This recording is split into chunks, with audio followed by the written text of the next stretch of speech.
Sure. So decision to sell. Yeah. So this was a really interesting kind of discussion internally. But what I was seeing was, and this was based on our discussions with customers, potential customers, and business partners. I was seeing that the space was heating up considerably very quickly. So all the big boys were big companies with very large resources were getting into this space. Google, made a few investments, both, within the company themselves as part of Alphabet, and also with a company called SiVal Labs, which is in New York. And they were getting into this space in a big way. Uber and their ilk were all talking about, them having the best insight on people movement because of the data they were collecting from all their networks. Ford was getting into, smart mobility in a massive way, and had announced, not just initiatives, but they put, money where their mouth was, and they bought a bunch of companies, some in San Francisco and other places as well. And so they were kind of looking at, we understand people movement and so forth better than others. And so this whole space was really heating up. So we had two choices. One, somehow find the resources to grow organically. And this was, not just money, but people and the right technology, extending the base of what we had.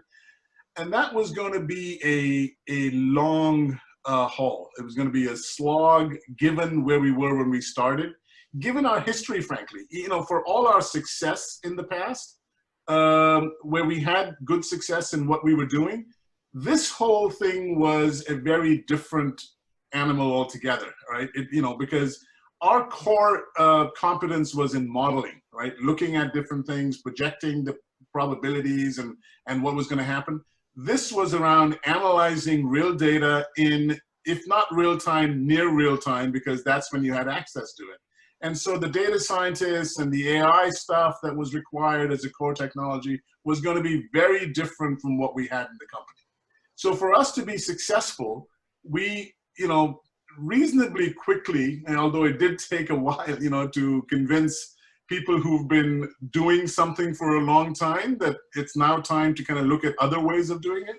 That was, potentially one of the bigger hurdles that we came across. But anyway, the point was we got to a consensus internally within the management team and the board that it was the right time to investigate inorganic options. At that time we'd crossed the sort of the $10 million, hurdle for PE firms to get interested.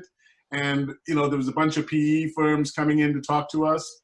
And so we said, all right, let's entertain these conversations, but let's look at, value maximization and increase the universe to include some strategic partners as well. And maybe those discussions are going to result in them becoming partners of ours. Maybe they'll buy stuff from us, they become customers of ours, or they may be interested in an M&A. And so it was really sort of the agreement internally for us to explore what the possibilities were going to be with strategics outside. That led us to kind of the decision to at least entertain the notion of selling.